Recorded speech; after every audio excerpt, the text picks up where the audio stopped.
MK में स्वागत है आपका। मैं हूं योगेंद्र। आप देख रहे हैं बड़ी खबर, और बड़ी खबर में हम बात करेंगे बिहार की सियासत की। अब सबकी निगाहें टिकी हुई हैं कि क्या मंडे या ट्यूसडे में इलेक्शन की डेट अनाउंस होगी। पिछली बार 3 चरण में थे, अब की बार कितने चरण में होगी। पहले दिन से ही अगर यूं कहें, चुनावी तैयारी जब से आयोग कर रहा है तब से ही कई तरह के वहां विवाद। पहले एसआईआर और उसके बाद में लगातार आपस में जिस तरह की हाइप इस बार दिखाई दे रही है, पहले भी नहीं थी। प्रशांत किशोर, जिन पे सभी की निगाहें टिकी होंगी, वजह यह है कि पहले वो इलेक्शन मैनेजमेंट का काम देख करके सभी राजनीतिक दलों को चुनाव लड़ा चुके हैं, लेकिन अब खुद चुनाव मैदान में जन स्वराज पार्टी के जरिए, और उनके प्रवक्ता हमारे साथ में जुड़े हुए हैं। उनको मैं मनोज जी को शुभकामनाएं भी दूंगा, क्योंकि 1 साल का सफर जन स्वराज पार्टी का आज ही पूरा हो रहा है। असित नाथ तिवारी साहब हमारे साथ कांग्रेस से हैं, मुकेश नंदन जी भाजपा से हैं, और मनोज जी हमारे साथ में जन स्वराज पार्टी से हैं, और हमारे पत्रकार साथी रविकांत जी हमारे साथ में जुड़े हैं। सभी का स्वागत है। रविकांत जी, आपके पास में आना चाहूंगा मैं। आए दिन सियासत और सियासी पारा तो वहां अपना रंग दिखा ही रहा है। सुशासन बाबू यानी कि नीतीश कुमार के 25 साल का सफर भी देखा जा रहा है। लंबा सफर होता है, एंटी इनकम्बेंसी भी हो जाती है। पिछली बार तीसरे दल के रूप में उभर के आए थे, लेकिन बीजेपी के साथ अलायंस में वो सरकार बना पाए। उससे पहले आरजेडी के साथ में सरकार बना पाए। तो इस बार क्या बीजेपी के पास में ऐसा अपना चेहरा है सुशील मोदी के बाद में, जो ये कहा जा सके कि बीजेपी इंडिविजुअली अपना दांव खेल सकती है, या टोटली नीतीश बाबू पे अपना डिपेंडेंसी होगी? क्या मानना है आपका? जी, बीजेपी के पास अभी वर्तमान में कोई ऐसा फेस नहीं है जो नीतीश कुमार के चेहरे को ओवरटेक कर सके, या नीतीश कुमार के आपदा को छोटा कर सके। तो अभी तत्काल बीजेपी ऐसा रिस्क नहीं लेगी इस विधानसभा चुनाव में, और दूर दूर तक अभी इसकी संभावना भी नहीं है कि बीजेपी का कोई फेस आ गया, या बीजेपी के पास कोई ऐसा फेस है। अभी हमको तत्काल नहीं दिख रहा है। वह जो भी है, नीतीश कुमार अच्छे या बुरे, वह नीतीश कुमार के नेतृत्व को ही स्वीकारेगी, और नीतीश कुमार ही अभी उसके तत्काल में नेता हैं। जी, कुछ जैसे आप कह रहे हैं कि बीजेपी के पास में पेश नहीं है। प्रशांत किशोर की अगर हम बात कर लेते हैं, तो पहला चुनाव होगा उनका बिहार के अंदर। वो इलेक्शन मैनेजमेंट गुरु की तरह उन्हें देखा जाता है। तो वहां क्या लगता है, 1 साल का सफर भी तय कर चुके हैं, कई चीजों को लेकर के उन्होंने सरकार को घेरा भी है। जी, सरकार को तो घेरा है, मगर ये नहीं कहा जा सकता है कि सरकार को घेरने की वजह से वह उनको राजनीतिक सफलता इतना अधिक मिल जाएगा। ऐसा भी संभावना नहीं है। यहाँ पर कोर वोटर जो हैं, वह ज्यादा राजद और भाजपा के ही पक्ष में लड़ाई होनी है। तो यहाँ पर इन्हीं दोनों के बीच में मतलब कंपटीशन है। और जैसे वह बोलते हैं, तो एक जो परंपरागत भाजपा की वोट है, और अगर जाति पाति और भी कई समीकरणों को देखा जा रहा है, तो प्रशांत किशोर के साथ जो नेता ज्यादातर जुड़े हैं, वह भाजपा से कनेक्ट रहे हैं, और एक तो भाजपा के विधायक भी रहे और एक भाजपा के महामंत्री भी रहे। तो भाजपा के नेताओं से उनके तरफ आकर्षण का केंद्र होने की वजह से भाजपा के कई दर्शक भी उनके साथ हैं। और जिस तरह से प्रशांत किशोर हमला बोल रहे हैं, तो निश्चित तौर पर भाजपा को ज्यादा डैमेज करते हुए यहाँ पर वह दिख रहे हैं।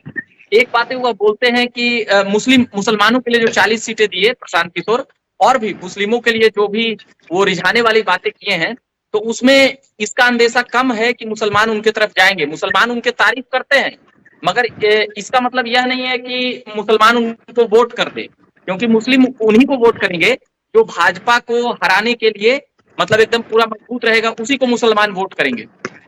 जी, चले मैं वापस लौटूंगा आपके पास में। रविकांत जी, आप बने रहिए। हमारे साथ में जन स्वराज से मनोज जी जुड़े हुए हैं। मनोज जी, 1 साल का सफर आप लोगों ने तय कर लिया है, और पहली मर्तबा आपकी पार्टी इलेक्शन में है। 1 साल पहले आपने पार्टी बनाई। क्या भविष्य लग रहा है अभी फिलहाल आपको?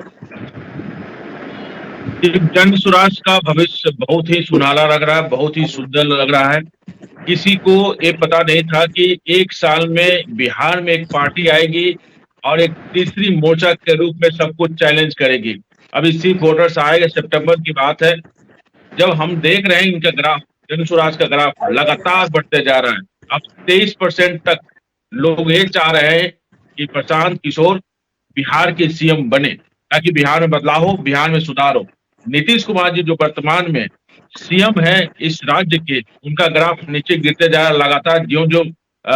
जो भी चुनाव नजदीक आते जा रहा है, उसके साथ ही जो प्रतिपक्ष के नेता है तेजस्वी यादव, उनका भी ग्राफ लगातार गिरते जा रहा है। और प्रशांत किशोर का ग्राफ लगातार गिरते जा रहा है। ये ऑन रिकॉर्ड है, आप देख लिए, जो डेटा आप भी देखे होंगे। तो मुकेश भाई, आप थोड़ा सा म्यूट कर लीजिए, आपकी आवाज आ रही है। मुकेश जी, आप म्यूट कर लीजिए, म्यूट कर लीजिए प्लीज, म्यूट कर लीजिए। हाँ जी मनोज जी, कंटिन्यू प्लीज। अब म्यूट कर दीजिए मुकेश भाई, आपकी आवाज आ रही है पीछे से, बैकग्राउंड नहीं म्यूट आ रहा है, म्यूट कीजिए, म्यूट बटन लगा दीजिए। हाँ, इनका ग्राफ लगातार बढ़ते जा रहा है और इन लोगों का ग्राफ लगातार घटते जा रहा है। इससे साबित ये हो रहा है कि जन स्वराज इस बार बिहार में बहुत बड़ा खेल करने वाला, बदलाव करने वाला है। अभी चुनाव में 1.5 महीने बाकी है। 6 महीने पहले लोग कह रहे थे कि कौन जन स्वराज, कौन प्रशांत किशोर, कई लोग आए, कई लोग गए। अब ये कह रहे हैं कि जन स्वराज कुछ सीटें लाए कुछ दिन पहले। कुछ दिन पहले ये कह रहे थे कि ये किंग मेकर की भूमिका में आए। अभी प्रशांत किशोर जी किसी भी मंच पर जाकर के वोट नहीं मांगे हैं जन स्वराज के लिए। जन स्वराज की बात, बिहार की बात, बिहार के मुद्दे जनता के विपक्ष पक्ष में रखा है, संवाद किया है कि आप अपनी बात रखें, हम अपनी बात रख रहे हैं, हम सब बिहारी हैं, बिहार को कैसे ठीक किया जाए इसके बारे में संवाद करें। प्रशांत किशोर जी अब तक लोगों के बीच में जाकर के 3 सालों से गांव गांव, घर घर जाकर के लोगों से संवाद किया है। अब जब 9 अक्टूबर से उन्होंने कहा है कि प्रत्याशियों की घोषणा कर देंगे, 243 विधानसभा है, पहला लिस्ट वो निकालेंगे 9 अक्टूबर को। उसके बाद वो जाकर के वोट मांगेंगे। जो सपोर्टर है जन स्वराज के, वो वोटर में कन्वर्ट करने का प्रयास करेंगे। ये विश्व में या इस देश की पहली पार्टी है जो 1 करोड़ सदस्यता के साथ इसकी स्थापना 1 साल जस्ट पहले हुई है।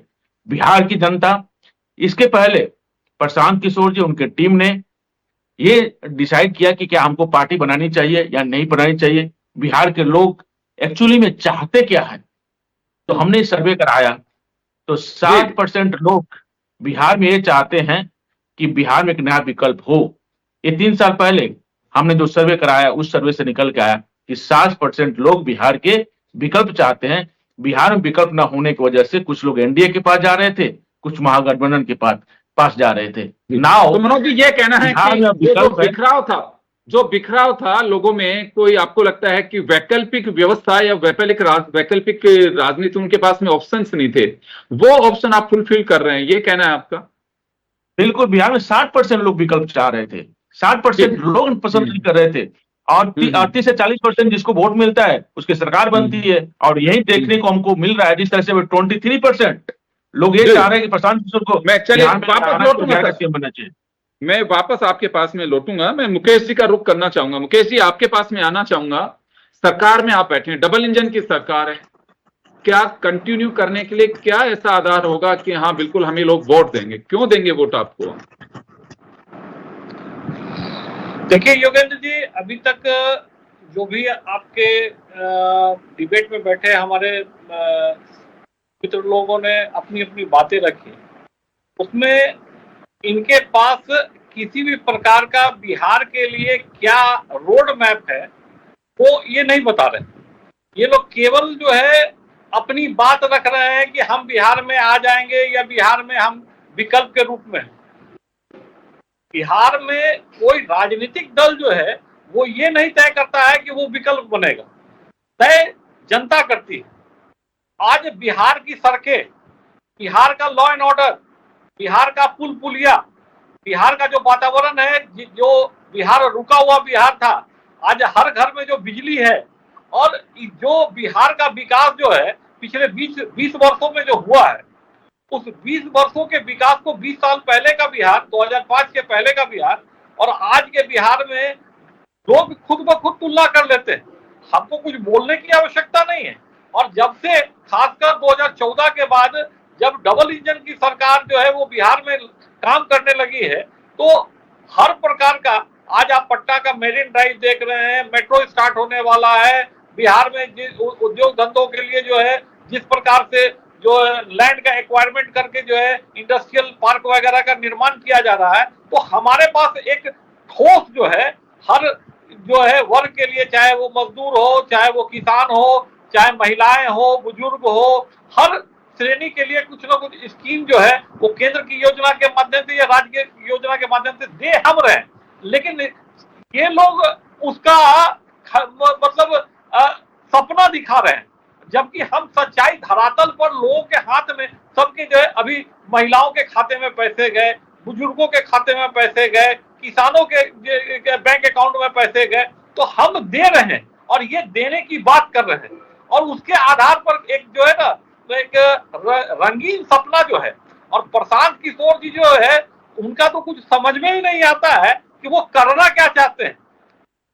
जिस आज वो हमारे साथ भी इलेक्शन कैंपेन में उनको समझने के लिए तो विवेक को बढ़ाना पड़ेगा। भाई मनोज भाई, हमने अंधभक्ति को छोड़नी पड़ेगी। सुन लीजिए। अरे मनोज जी लोटूंगा। प्रशांत किशोर जी पहले उनके लिए भाजपा और नरेंद्र मोदी अच्छा था, आज खराब हो गया। पहले उनके लिए नीतीश कुमार अच्छे थे, लालू यादव अच्छे थे, ममता बनर्जी अच्छी थी, आज वो उनके लिए खराब हो गए। अरे तो आप तो किसी के सगे नहीं है, आप बिहार की जनता के क्या सगे होंगे?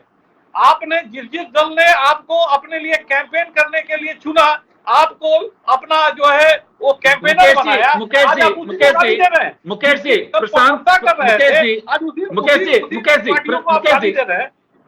प्रशांत किशोर जी का यह कहना है कि भाई उनका अपना पेशेवर और चुनाव प्रबंधन का काम देखा उन्होंने, हर पार्टी का देखा, उससे मैंने बहुत कुछ सीखा है, तो मुझे लगता है कि खुद की पार्टी बनानी चाहिए। प्रशांत किशोर जी वाल्मीकि हो गए हैं क्या? पहले डाकू थे और अभी जिसको साधु हो गए हैं क्या? प्रशांत किशोर जी पहले डाकू थे और अभी साधु हो गए, यही ना कहना चाह रहे हैं आप? मैं नहीं कहना चाह रही उनको पढ़िए, उसके बाद से इसके बारे में बात कीजिए, पूरा आंख को पट्टी बांधकर बात में कीजिए। अभी 4 नेताओं पर भ्रष्टाचार का आरोप लगा है, सब के सब भाजपा के हैं, बिहार में मंत्री हैं, उस पर क्या कहना है आपको? नहीं, उस पर क्या कहना है आपको? कोई स्टैंड है क्या? 4 के 4 मंत्रियों पर क्या करना है आपको? वापस आ रहा हूँ। पहले मेरी बात सुनिए ना, फिर अपनी बात कहिएगा। प्रशांत किशोर जी मुकेश जी जोगड़ा ही कर रहे हैं। नहीं, बिना तथ्यों के आधार पर जिस प्रकार से नेताओं के ऊपर जो है अब उनको कोई मुद्दा नहीं मिल रहा है तो जो पर्सनल अटैक करना शुरू कर दिए। आपके नेता भी पूछ रहे हैं सवाल, आपके नेता भी सवाल पूछ रहे हैं। मुकेश जी वापस आ रहा हूँ, मुकेश जी वापस आ रहा हूँ, मैं मुकेश जी मैं वापस आ रहा हूँ, मुकेश जी मैं वापस आ रहा हूं। अपने साथ में असित नाथ तिवारी साहब भी जुड़े हुए हैं, कांग्रेस से, आरजेडी कांग्रेस एक गठबंधन से चुनाव लड़ेंगी। मैं असित नाथ जी आपके पास में आना चाहूंगा, क्या संभावनाएं लग रही हैं? पिछली बार की कुछ गलतियों से बहुत सारे लोगों ने बताया भी कि कांग्रेस और राजद के बीच सीटों के बंटवारे को लेकर के काफी गलतियां हुई हैं। इस बार कुछ सबक ले रहे हैं कि चेहरे पे लड़ाई होगी आप लोगों की? योगेंद्र भाई, मुझे इसकी सूचना नहीं है कि चेहरे पर लड़ाई होगी। हाँ, मैं इतना जरूर जानता हूं कि मुद्दों पर लड़ाई होगी। जी, बिहार में किसी भी अधिकारी के यहाँ छापे पड़ते हैं तो 50-100 करोड़ रुपए तो उसके तोशक तकिए से निकल जाते हैं। तो अधिकारी 100-200 करोड़, मंत्री 1000-2000 करोड़। आपको जान के हैरानी होगी कि 1000 करोड़ का सृजन घोटाला कुंडली मार के बैठा हुआ है। न केंद्र सरकार को उस जांच से मतलब है, न राज्य सरकार को उस जांच से मतलब है। 3 साल से सीएजी दर्जन भर चिट्ठियां बिहार सरकार को लिख चुका है, लेकिन 3 साल से बिहार सरकार ने कोई जवाब जब नहीं दिया तो अंत में सीएजी ने 71,000 करोड़ के गबन की आशंका जता दी। यह आशंका सीएजी ने जताई है, विपक्ष का आरोप नहीं है। 71,000 करोड़ के गबन की आशंका सारे लोग जानते हैं, पब्लिक डोमेन में है कि सृजन घोटाला 1000 करोड़ का था। अभी भी कुंडली मार के दोनों सरकारें बैठी हुई हैं। किसी भी अधिकारी के यहाँ छापा पड़ा है, यहाँ बैठे सभी लोग जानते हैं कि 50-100 करोड़ तो तकिया तोशक से निकल जाता है अधिकारियों के यहाँ से। तो बिहार भ्रष्टाचार से त्रस्त है, पूरी तरह से त्रस्त है। मामूली म्यूटेशन का काम कराने कोई जाता है बिना पैसा, मुझे लगता है कि नीतीश जी भी अगर म्यूटेशन कराने जाए तो नहीं होगा। ये स्थिति है बिहार में। हर लेवल पर भ्रष्टाचार से आम आदमी पूरी तरह से त्रस्त है। कल शाम में प्रदेश के एक बड़े मीडिया हाउस के दफ्तर के बाहर अचानक भीड़ जुट गई। भाई हमें, चूंकि मैं भी पहले पत्रकार रहा तो कई मित्र हैं जुड़े हुए, तो फोन आ गया, कहते देखिए पता नहीं क्या हो गया है, अचानक हम लोग भी पहुंचे। 122 की संख्या में बिहार के शिक्षक वहां पहुंचे थे। कैबिनेट की मीटिंग से उन्हें उम्मीद थी कि उन्हें वेतन आयोग का वेतन मिलेगा। योगेंद्र जी, आपको जान के हैरानी होगी बिहार इस देश का इकलौता राज्य है जहां के शिक्षकों को 2011 के बाद जो शिक्षक बहाल हुए हैं उन्हें वेतन आयोग का वेतन नहीं मिलता। मतलब उन्हें छठे वेतन आयोग की सैलरी नहीं मिलती, 7वें वेतन आयोग की सैलरी नहीं मिलती। उनके लिए सरकार ने एक अलग स्ट्रक्चर खड़ा कर रखा है। इकलौता स्टेट है पूरे देश में ये जहां शिक्षकों को वेतन आयोग का वेतन नहीं मिलता। तो कल उन्हें उम्मीद थी कि घोषणा हो जाएगी कि शिक्षकों को 7वां वेतन आयोग देंगे, कुछ दिनों बाद 8वां वेतन आयोग आने वाला है, लेकिन कोई घोषणा नहीं हुई। तो एक मीडिया दफ्तर के आगे पहुंच गए और उन्होंने सरकार के खिलाफ नारेबाजी शुरू कर दी। तो हर लेवल पर इस सरकार से निराशा है, हर लेवल पर इस सरकार के खिलाफ लोगों के मन में गुस्सा है और वो गुस्सा इस चुनाव में निकलेगा। वो निराशा इस चुनाव में शिक्षकों ने कल नारा दिया वहां की बदला लो बदल डालो, ये नारा टीचर दे रहे हैं। उनकी संख्या 6 लाख से अधिक है। बदला लो बदल डालो। तो इस तरह की निराशा है, इस तरह की नाराजगी है, इस तरह का गुस्सा है, इस तरह का भ्रष्टाचार है। असित जी वो उम्मीद की किरण कहाँ दिखाई दे रही है उन्हें? देखिए, उम्मीद की किरण लोकतंत्र में रोटी की तरफ पलटने का खेल है। एक तरफ रखिएगा तो रोटी जल जाएगी। जनता की उम्मीदें जब इनसे टूटती हैं तो उनके पास जाती है, उनसे टूटती हैं फिर इनके पास आती है। यही डेमोक्रेसी में होता है और ये होना इसलिए भी जरूरी है कि जब एक जगह उम्मीद टूटती है तो दूसरा उससे डरता है। यार हम अगर सरकार में आए और कुछ नहीं करेंगे तो कल हमें भी ये पलट देंगे, तो वो कुछ करते हैं। लेकिन लंबे अरसे बाद फिर उनसे भी उम्मीदें टूटने लगती है तो जनता फिर रोटी को पलटती है। तो जाहिर सी बात है कि 20 साल से जो इस राज्य में सरकार चला रहे, निराशा उनसे है और उम्मीदें हमसे हैं। हमसे भी उम्मीदें टूटेगी तो फिर हमसे भी निराशा होगी, वो लोग उनके पास जाएंगे। जी चले, मैं एक मिनट आप लोगों के पास में आना चाहूंगा। आखिरी जवाब मैं मुकेश जी से जानना चाहूंगा क्योंकि सत्ता में यही बैठे हैं, जवाब इन्हीं को देना है। इनके पास में दोहरी चुनौती है, अगला चुनाव भी जीतना है और सरकार को बचाए भी रखना है। मैं रविकांत जी आपके पास में आना चाहूंगा।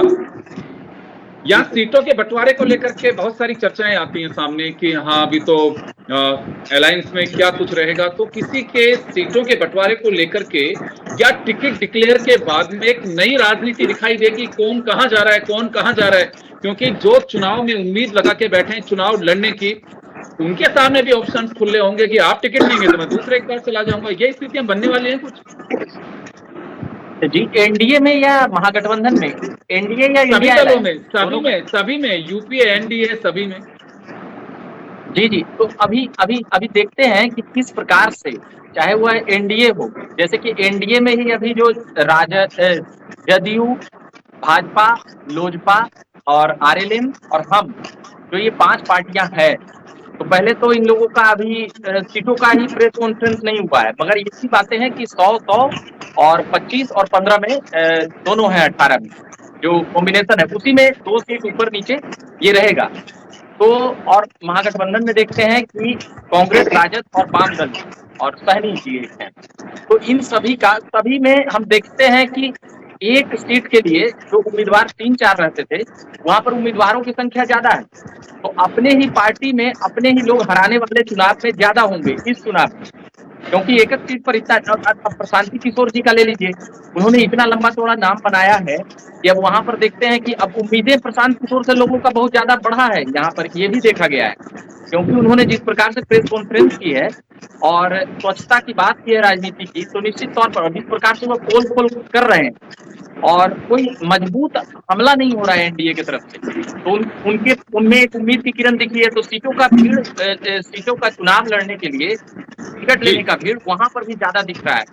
तो अब जो अपनी ही पार्टी में अपने ही नेता हैं, वह विपक्षियों से ज्यादा नुकसान इस बार उन्हीं के उम्मीदवार पहुंचाएंगे, इसका अंदेशा हमें ज्यादा लगता है।